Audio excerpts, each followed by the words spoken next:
आज का हमारा जो टॉपिक है वो है वैदिक गणित से संबंधित। तो पहले पार्ट में हम वैदिक गणित की कुछ गुणा की विधियों के बारे में पढ़ेंगे, जिसमें सबसे पहली विधि आती है ऊर्ध्व तिर्यक। अब ऊर्ध्व तिर्यक से गुणा किस प्रकार होती है, और ये बहुत महत्वपूर्ण है वैदिक गणित के अंदर। तो मैं एक उदाहरण लेता हूं, 362 गुणा 143। वैदिक गणित में ध्यान ये रखना है कि जो अंक है वो बराबर होने चाहिए। जैसे इधर भी 3 है तो इधर भी 3 हो। जहां कमी लगे वहां संख्या के आगे की तरफ 0 लगाना है, ताकि उसमें कोई परिवर्तन ना हो सके। अब जैसे 3 और 3 कितने अंक हो गए? 6। तो जितने अंक होते हैं उससे एक कम समूह बना दीजिए। 6 थे, मैंने 5 समूह बना दिए। मध्य का जो समूह है वहां पर वो अंक रख दीजिए जो संख्या है हमारे पास। तो 362 और 143। अब इधर का जो प्रथम समूह है तो इधर का प्रथम जोड़ा 3 और 1। इधर का ये दूसरा समूह है तो इधर के दोनों अंक उठा लीजिए, 3 6 1 4। अब यही जो काम इधर किया है वो इस तरफ भी कर दीजिए। इधर का प्रथम जोड़ा 2 3, इधर के दोनों जोड़े 6 2 4 और 3। अब रख दीजिए। अब हल करना है। अब यहां हमारी विधि काम आएगी ऊर्ध्व तिर्यक। ऊर्ध्व का मतलब है सीधी, यानी जहां सिंगल अंक की गुणा होगी यानी एक डिजिट की वहां ऊर्ध्व है, और जहां 2 अंक होंगे वहां तिर्यक। तो ऊर्ध्व और तिर्यक हो गई। अब जब 3 आ जाए तो बाहर की तो तिर्यक गुणा और मध्य की ऊर्ध्व गुणा होगी। ऊर्ध्व यानी सीधी खड़ी गुणा। अब गुणा कर दीजिए। 3 को 2 से किया 6, हासिल पाई कुछ नहीं है, छोड़ दीजिए। अब इसकी गुणा कीजिए। 3 को 6 से किया 18, और 4 को 2 से किया 8, तो 18 और 8 26। अब इस तरफ तीसरे खंड में आइए। 3 को 3 से किया 9, 1 को 2 से किया 2, 9 और 2 11, और 6 को 4 से किया तो 24। तो 11 और 24 कितने हो गए? 35। अब इनको देखिए। 4 को 3 से किया 12, और 1 को 6 से किया 6, 12 और 6 18।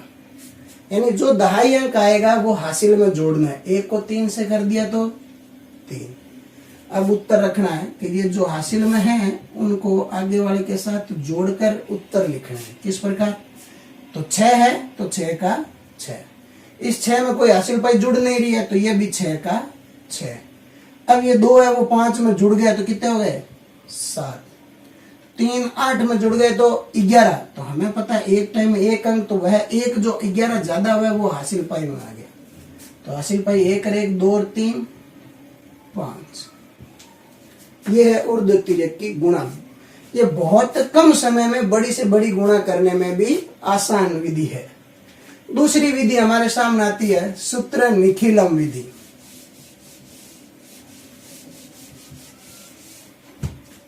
ये दोनों विधियां हैं वो आगे प्रश्नावली 1.2 में आपके काम आएगी वर्ग हल करने में, ऊर्ध्व तिर्यक और निखिलम। तो निखिलम के लिए हम पहला उदाहरण लेते हैं, जैसे 54 गुणा 56। तो निखिलम की गुणा में 2 अंक है तो यहां सबसे पहले 2 समूह भी बढ़ेंगे। एक संख्या का बनेगा, दूसरा विचलन का बनेगा। संख्या क्या है? 54 और 56। अब विचलन है वो 2 चीजों पर आधारित है। पहला आधार पर, दूसरा उपाधार पर। किस प्रकार? कि अगर हमारे पास संख्या 0 से लेकर 90 तक है, उस स्थिति में आधार सदैव 10 रख दीजिए। तो आधार क्या मिल गया? 54 और 56 90 से छोटी है तो आधार मिल गया 10। उपाधार तो देखिए ये दहाई के कौन से आंकड़े के नजदीक है? तो दहाई पर 5 यानी 50 के करीब है, 10 20 30। तो जितने दहाई के करीब है वही उनका उपाधार होता है। तो उपाधार क्या मिल गया? 5। अब आधार और उपाधार की गुणा करिए। 10 को 5 से किया तो 50। तो मैंने देखा 50 है तो ये दोनों संख्या बड़ी है, तो जितनी बड़ी है वो विचलन में लिख दीजिए, यानी +4 +6। यही अगर माइनस में होती तो विचलन क्या था? -4 -6। अब इनको हल करने के लिए यहाँ छोटा सा सूत्र है, वो क्या है कि जो दायां पक्ष है उसमें होता है विचलनों की गुणा। और जो बायां पक्ष है उसमें आता है संख्या प्लस तिर्यक विचलन। क्या मतलब है कि ये संख्या है तो इसमें तिर्यक विचलन 6 जोड़िए, और ये संख्या ले रहे हो तो इसमें तिर्यक विचलन 4 जोड़िए, और इसकी गुणा किसे कर दीजिए, उपाधार से। उपाधार अंक 5 है, अब रख दीजिए 5 का 5 गुणा संख्या क्या ले रहे हैं 54, तिरछा विचलन क्या मिल रहा है 6। इधर विचलनों की गुणा, विचलन क्या 4 और 6 है, इनकी गुणा कर दीजिए। 4 को 6 से गुणा किया तो 24, तो 4 यहाँ और 2 हासिल पाई में। ध्यान रखना है आधार में अगर 1 0 है तो यहाँ एक अंक शेष सभी हासिल पाई में आएंगे। आधार 10 में ही यही नियम लागू होगा। जो 100 में लगेगा वो अगले प्रश्न में अपन देखेंगे। 54 में 6 जोड़े 60, गुणा किससे करनी है 5 से। कर दीजिए 5 को 60 से किया तो 300, 2 हासिल पाई में है और 4 का 4। अब इनको हल कर दो, ये हासिल पाई इसमें जुड़ गई, 300 में 2 जुड़े तो 302 और 4 का 4, तो 3024 के आगे उत्तर आ गए। अब ऐसा ही एक सवाल करते हैं जिसमें आधार क्या होगा 100। तो अगला सवाल हमारे सामने आता है 54 56 वाला हो गया है 108 गुणा 112। तो संख्या की जगह लिख दीजिए। अब ध्यान दीजिए, मैंने कहा 90 से बड़ी संख्या है तो आधार क्या होगा 100, तो आधार मिल गया 100। अब विचलन किस प्रकार है कि 100 को किससे गुणा करूं कि 108 112 के करीब मिल जाए, तो मुझे पता है 100 को 1 से गुणा करने पर ही मुझे इसके मान है वो करीब मिलेगा।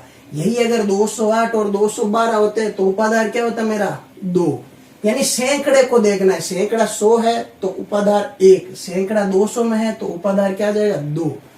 तो मुझे उपाधार क्या मिल गया 1।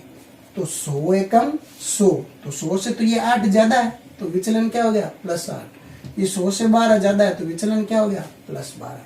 अब इस सूत्र में रख दीजिए मान, उपाधार 1, संख्या 108 + 12, विचलनों की गुणा है यानी 8 गुणा 12। कर दीजिए गुणा, 12 को 8 से किया तो 96।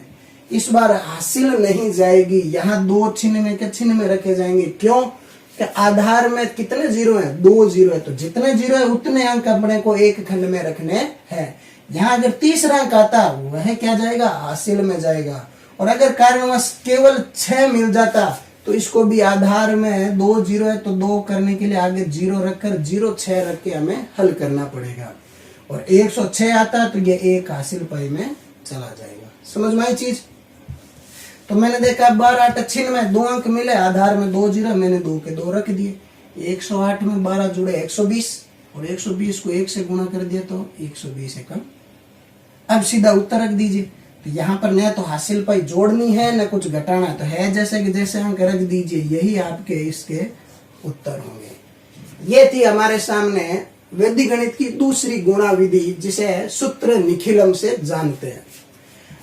अगली विधि है सूत्र एकाधिकेन पूर्वेण। सबसे आसान विधियों से, और माध्यमिक शिक्षा बोर्ड में जो प्रारंभिक के जो प्रश्न बनते हैं वो इस विधि से ज्यादा पढ़ते हैं। तो देखिए सूत्र एकाधिकेन विधि।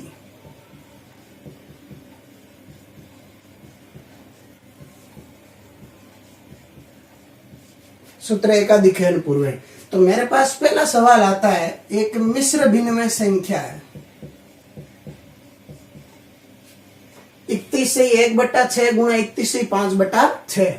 ध्यान देने वाली बात है कि सूत्र एकाधिकेन पूर्वेण के जो सवाल आएंगे उनके जो नियम है वो सवाल में पहले से लगे हुए आएंगे, हमें तो सीधा इनको हल करना है। तो हल करने से पहले वो नियम भी बता देता हूँ। नियम क्या है कि प्रारंभिक अंक सदैव समान होने चाहिए, 31 है 31 है। दूसरा, इनका हर अंक भी क्या होना चाहिए समान होना चाहिए, 6 और 6। अंश को देखिए, अंशों का योग है वो हर के बराबर होना चाहिए। अंश को जोड़ लीजिए, 5 और 1 6, तो वह हर के बराबर है कि नहीं है। एक उदाहरण का मैं बता देता हूं जो आप घर पर करना और मुझे वापस उसका जवाब देना। जैसे मैंने प्रारंभिक संख्या लिख दी 29, 2/7। तो मैंने अभी क्या कहा, प्रथम पद समान होना चाहिए, तो 29 का 29, आधार समान होना चाहिए, 7 का 7। अब 2 में क्या जोड़ूं कि 7 हो जाए, तो 5। ये इस प्रश्न की शर्त है। तो ये एक सवाल आप हल करना और मुझे इसके आंसर कमेंट बॉक्स में बताना जरूर। अब इसको हल करते हैं किस प्रकार के, विधि है एकाधिकेन। एकाधिकेन का मतलब एक अधिक, और एक अधिक करना किसका है, जो मान दोनों तरफ बराबर है उसका एक अधिक। 31 का एक अधिक क्या होता है, 32। तो 31 की गुणा किसे कर दीजिए, 32 से। शेष क्या बचा, 1/6 गुणा 5/6। अब इनकी गुणा है, तो गुणा कर दीजिए। 31 को 32 से किया, जब इस प्रकार की गुणा करते हैं तो हमें वर्ग याद में होना चाहिए, वर्ग से ये जल्दी हल हो जाएंगे। 31 का 31 से गुणा करने पर 961 मिल जाता है, फिर उसमें और 31 जोड़ेंगे तो 992, तो हमारी गुणा क्या हो जाएगी, जल्दी। अब ये छोटी कक्षा में पढ़ा है, जब भिन्न में संख्याएं हो और गुणा का चिन्ह हो, ऊपर के पदों की ऊपर गुणा। 5 से कम 5 और 6 को 6 से किया 36। ये प्रश्न आज से 2 साल पहले भी माध्यमिक शिक्षा बोर्ड में 1 नंबर में पूछा गया, तो इसको थोड़ा अच्छे से तैयार कर ले। दूसरा प्रश्न है 103 गुणा 197। इससे पहले जो मैंने नियम बताए थे वो मिश्र भिन्न के लिए थे। अब जब संख्या हमारे पास पूर्ण संख्या आ जाए तो उसके लिए भी 2 नियम है। नियम क्या है कि संख्या के अंतिम पदों को जोड़े, इकाई को जोड़े तो 10 मिले, दहाई को जोड़े तो 100 मिले, और सैकड़े को जोड़े तो 1000 मिलने चाहिए। ये पहला नियम है। तो मैंने देखा, मैंने इन दहाई के अंकों को जोड़ा है तो 97 और 03 जोड़ने पर मुझे 100 मिल रहे हैं। पहली शर्त यही है कि अंतिम पदों को जोड़ने पर 10, 100 या 1000 मिलना चाहिए। अब यहां तो जोड़ने पर 7 और 3 10 भी मिल रहे हैं, पर दूसरी शर्त क्या कह रही है कि शेष अंक समान हो। शेष अंक क्या हो, समान। मैं 7 और 3 जोड़कर 10 भी कर सकता हूं, पर फिर देखेंगे 10 और 19 ये दोनों कभी समान है नहीं है। तो मैंने दहाई के पदों को जोड़ा है 197 और 103 में। तो मैंने 97 और 3 जोड़े तो 100 मिल गए, और अंतिम पद जो बचा है 1 और 1, शेष अंक समान होने चाहिए। 1 और 1 क्या हो गए, समान हो गए। बस ये 2 नियम है। अब इनसे हल कर दो। नियम वही है कि जो अंक समान है उसका एक अधिक से गुणा। 1 और 1 समान था, 1 की गुणा किससे हो गई, 2 से। शेष क्या बच गया, 03 गुणा 97। यह ध्यान रखना है कि जितने अंकों की गुणा होगी उत्तर भी उतने ही अंक में आना चाहिए। कैसे है कि 2 एकम 2। अब मुझे पता है 97 की अगर मैं 3 से गुणा करूंगा तो मुझे उत्तर मिलेंगे 291, पर मैंने देखा यहाँ 2 और 2 कितने, 4 अंक है, और उत्तर 3 अंकों में मिले। तो पूर्ति के लिए क्या कर दीजिए, संख्या के आगे 0 लगा दो। अब इनको उत्तर में लिख दीजिए, ये 2 का 2 और ये कितना हो गए, 0291। ये हमारे 103 गुणा 197 के क्या हो गए, उत्तर हो गए। इसका मैं एक प्रश्न और दे देता हूं कि जैसे आपको हल करना हो तो किस प्रकार हल करेंगे। 203 गुणा 260, सोच समझ के करना और मुझे इसका जवाब जरूर बताना। तो ये थी हमारे सामने सूत्र एकाधिकरण पूर्वेण, जो वैदिक गणित की तीसरी विधि है। अब अंतिम विधि है जो बहुत ही आसान है, और इसके जो सवाल है वो दिखने में कुछ बहुत बड़े दिखते हैं। तो हर कोई इन सवालों से परेशान होता है कि इन सवालों को हम जल्दी कैसे कर सकते हैं। सूत्र 1 न्यूटन के जो सवाल है वो मात्र 2 से 4 सेकंड में हल होते हैं। 1 न्यूटन पूर्वेण। सबसे पहले विधि के नाम में चले जाते हैं, ये कहना क्या चाह रही है, 1 न्यूटन। 1 न्यूटन का मतलब 1 कम, यानी जो भी अंक दिखना है उसका हमें 1 कम करके और हल करना है। अब कैसे हल करना है, सवाल देखिए।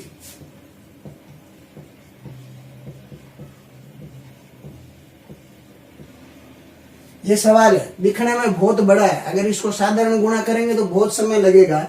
भाई अगर इसको 1 न्यूटन पूर्वेण से करेंगे तो ये बहुत जल्दी हल हो जाएगा। कैसे कि विधि के लिए 1 न्यूटन यानी 1 कम, तो यहाँ इसकी एक शर्त है, एक यूनियन की एक ही शर्त है। वो शर्त क्या है कि इसका जो गुणा का एक पद होगा उसमें केवल 9 होंगे, यानी 9 हो सकता है, 99 हो सकता है, 999, 9999, यानी इस प्रकार एक पद यही होता है। तो ये विधि उसमें लग जाएगी। करना क्या है कि 9 के अलावा जो पद है उसका एक कम, शेष क्या बचा है, तो मैंने देखा 99,999। अब इसमें से क्या घटाना है कि 13,578 में से एक घटाया तो कितना बचा, तो 13,577। उत्तर आ गए सीधे। इसमें से घटाया तो हमें पता ये मिलेगा 1, 3, 5, 7 और 7। अब इसमें से ये घटा दो और यहाँ लिख दो, सीधे उत्तर है।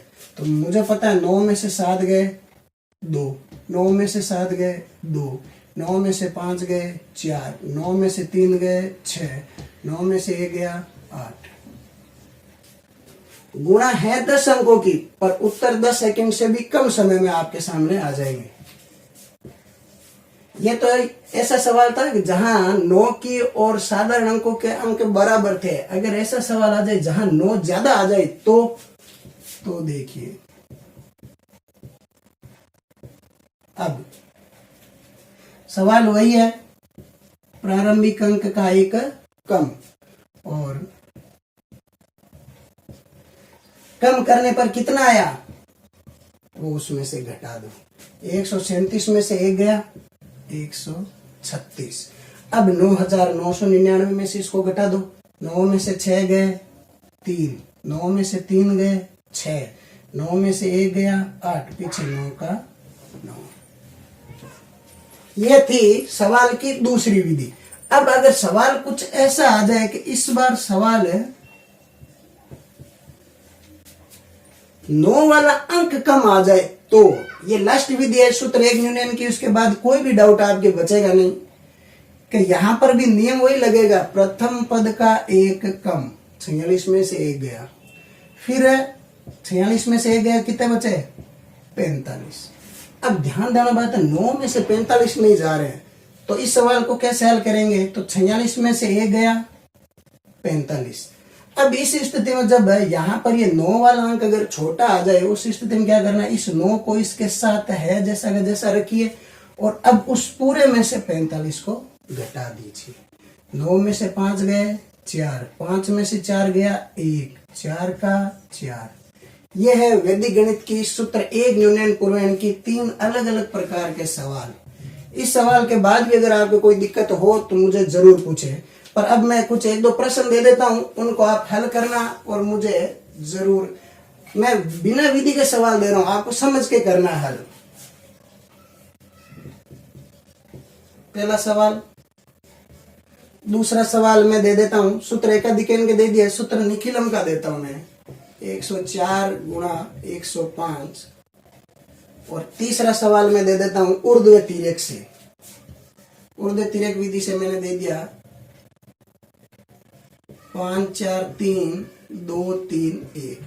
ये 3 सवाल और 2 पहले दे दिए, ये आपके लिए होमवर्क है। इन 5 के मुझे जो भी आंसर आते हैं वो कमेंट बॉक्स में जरूर बताना। धन्यवाद।